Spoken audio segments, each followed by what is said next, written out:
ख़ास तौर पे जो बीजेपी, आपको पता है कि जो भारतीय जनता पार्टी है उसकी कोशिश ये होती है कि जब इलेक्शन करीब होते हैं तो वो कोई ना कोई अपनी जो कैंपेन है वो पाकिस्तान के ख़िलाफ़ चला के जो है ना शुरू से ही अपने वोट बैंक को, ख़ास तौर पे मुसलमानों के ख़िलाफ़ कोई ना कोई चला के जो है ना अपना वोट बैंक इम्प्रूव करती रही और करती चली आती रही है।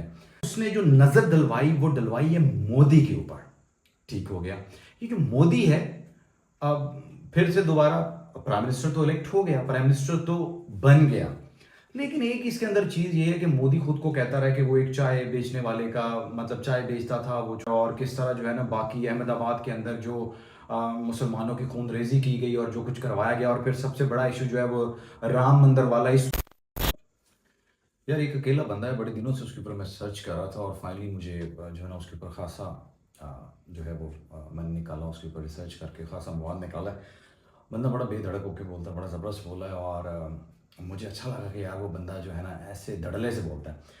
अब जो बाज़ाहिर वीडियोस के अंदर नज़र आ रहा है, मैं ये तो नहीं कहूँगा कि वीडियोस के अंदर जो कुछ भी उसने बोला है वो कोई मतलब स्क्रिप्टेड बोला है या वो पीछे से कोई मतलब प्लांटेड था या उसको कोई स्क्रिप्ट देता था, लेकिन ऐसा बाज़ाहिर मतलब मैं अपनी राय उसके अंदर दे रहा हूँ कि मुझे कुछ ऐसा नज़र नहीं आ रहा।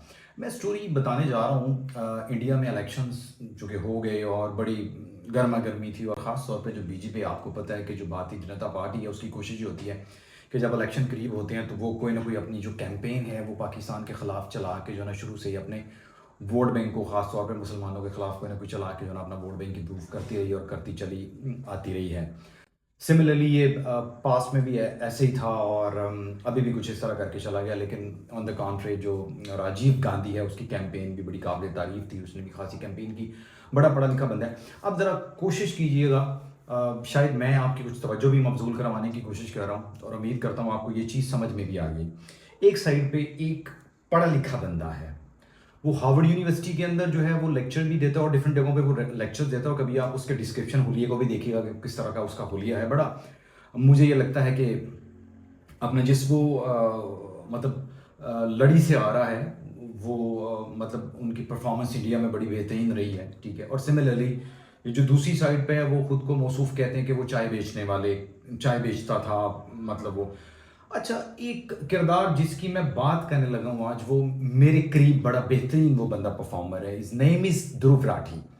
ये बंदा जो ध्रुव राठी है ये जेमरी से पढ़ा हुआ है ये लड़का, और मतलब बड़ा इसकी जितनी वीडियोस ये बनाता है अपनी, ठीक है, सारी की सारी यूट्यूब के ऊपर बहुत ज़्यादा इसके अंदर रिसर्च होता है। वो किसी भी एक टॉपिक को लेके आप देखें, आपको हमेशा नजर आएगा कि वो हमेशा रिसर्च के साथ बात करता है। बोलने का स्टाइल बड़ा काबिल तारीफ है, बोलता बहुत अच्छा है, और जो उसका वर्क होता है वो भी आउटस्टैंडिंग है, जिस तरह वो कर रहा है बेहतरीन, सारे का सारा उसका जो निज़ाम उसने बनाया हुआ है अपना।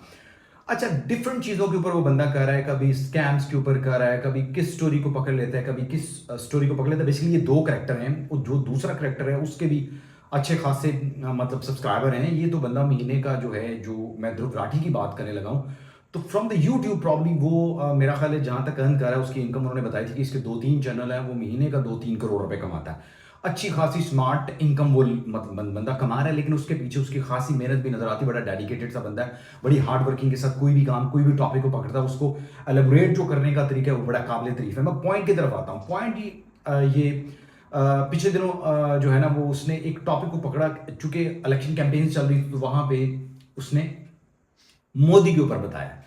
इतना बेधड़क होके बोलना और इतना जबरदस्त बोलना काबिल तारीफ है यार, वाकई ही काबिल तारीफ है। सारा मीडिया उसको पकड़ के तारीफ कर रहा था उसकी, और हत्ता कि यहाँ तक है कि उसके ऊपर बहुत सारी जो है वो मीम्स भी बनी हुई हैं जो ध्रुव राठी के ऊपर जो मुझे मेरी नज़र से भी गुजरी हैं कि वो लोगों को एजुकेट कर रहा है। तो उसने जो नज़र डलवाई वो डलवाई है मोदी के ऊपर।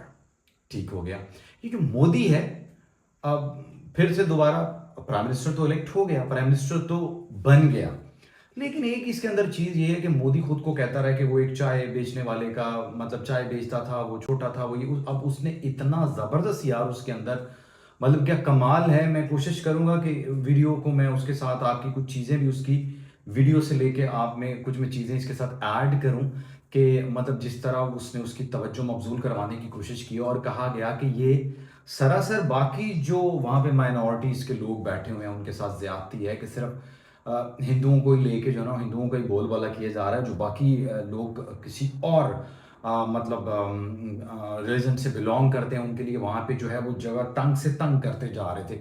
और मोदी का तो किरदार हमारे सामने है, किस तरह गुजरात के अंदर और किस तरह जो है ना बाकी अहमदाबाद के अंदर जो मुसलमानों की खून रेजी की गई और जो कुछ करवाया गया। और फिर सबसे बड़ा इशू जो है वो राम मंदिर वाला, इसको भी उसने उठाया है। तो मतलब ये वाले मामला बहुत सारे हैं। तो बात ये करने वाली है कि यार एक चाय बेचने वाला, और चाय बेचने वाला उसने अपनी फैमिली छोड़ दी, ये किया, तवज्जो मबजूल करवाने की कोशिश कर रहा हूँ कि यार ये बेसिकली दो एंड्स हैं इसके। इतना बेधड़क हो कि हमारा इलेक्ट्रॉनिक मीडिया, तो मैं कुछ नहीं कहूँगा, हमारे इलेक्ट्रॉनिक मीडिया में बहुत सारी ब्लैक शीप ऐसी हैं जो मतलब येलो जर्नलिज्म करती हैं, जो मतलब अपने ज़मीरों का सौदा करके बैठे होते हैं, जिनको पैसे लग जाते हैं, जिनको लिफाफा मिल जाता है और वो उसी साइड पे जो है वो मुड़ जाते हैं। जहां तक रहेगी बात है इस बंदे की, हमारा सोशल मीडिया भी ऐसा ही है। मैं खुदा की कसम खा के कहता हूँ, पिछले दिनों मेरे एक दोस्त मुझे कह रहे थे कि यार ये कोई ऐसा मुझे टॉपिक बता रहे थे कि यार ये आप एक मैं टॉपिक आपको दे रहा हूँ, आप इसके ऊपर जरा बोलें, आप भी मतलब अच्छा बोल लेते हो इसके ऊपर जरा बोल के। तो मैंने कहा यार मैं इस टॉपिक के ऊपर नहीं बोलूंगा, क्योंकि that was looking like seems like a little sensitive topic, मतलब थोड़ा सा मुझे सेंसिटिव टॉपिक दिखाई दे रहा था। तो मैंने खुद भी मुनासिब नहीं समझा कि मैं उसके ऊपर बोलूं। कहने की बात यह है कि हमारे कोई भी हिम्मत ऐसी नहीं करता, nobody could dare to like speak without any problem, without any hesitation. तो वहां पे तो इस तरह का नहीं है। अब वो एक बंदा मैदान के अंदर यार वो मोदी के खिलाफ बोला और बेहतरीन बोला है, दो वो अभी देखें वो इलेक्ट भी हो गया है, लेकिन लोगों के अंदर उसने अवेयरनेस क्रिएट की है, लोगों को बड़ा बेहतरीन तरीके से उसने बताया भी, और जो उसका तरीका था दैट वाज अमेजिंग यार, वो मुझे बहुत ज़्यादा अच्छा लगा, वो उसके बोलने का स्टाइल बहुत ज़्यादा अच्छा लगा। देखें वो जिस तरह चीज़ों की मतलब तवज्जो, इसमें कोई एक एक ये करेक्टर है, एक और दूसरा करेक्टर है कोई नितेश राजपूत के नाम से, वो भी इस तरह की वीडियोस बनाता है। लेंथी वीडियोस होती हैं, थोड़ी सी लंबी होती हैं, लेकिन सर उसके अंदर इस कदर मतलब जबरदस्त ग्रिप होती है टॉपिक को प्रनाउंस करने की, टॉपिक के ऊपर बोलने की, ना उसके अंदर कोई पॉज होता है, ना कुछ इस तरह करके होता है। हमारे मुल्क में ऐसा क्यों नहीं है? हम क्यों बेधड़क होकर नहीं बोल सकते हैं? क्यों मीडिया का बंद मुंह कर दिया जाता है? क्यों सोशल अकाउंट्स जो है वो आपके ब्लॉक कर दिए जाते हैं? क्यों आपके ऊपर अभी फिर वो जो एक सोशल कोई लेके आ रहे हैं, ये नया सिस्टम लेके आ रहे हैं? तो ये सारे का सारा निज़ाम, इसमें कोई भी अगर कोई बात करेगा, कोई भी किसी लीडर की फेवर में कोई बोलेगा या कोई उसका नाम लेगा, तो जी मतलब ये सरासर ज्यादती है, हमारी कौम के साथ ज्यादती है।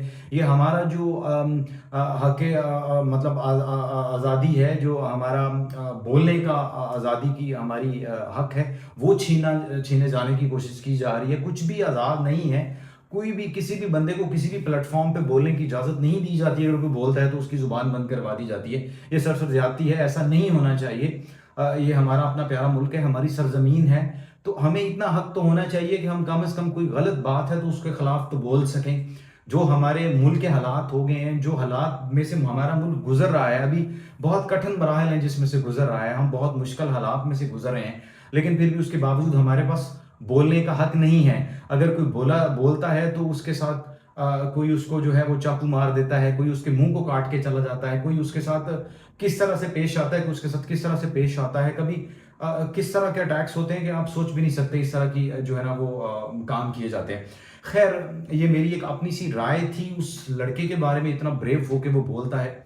अगर आपको मेरी प्लीज वीडियो पसंद आए तो मेरे चैनल को सब्सक्राइब, लाइक, शेयर जरूर कीजिएगा। कमेंट सेक्शन में अपनी राय जरूर दें और प्लीज मुझे प्रमोट करें, मेरी सबसे रिक्वेस्ट है all my watchers. Thank you very much for watching me. Allah Hafiz.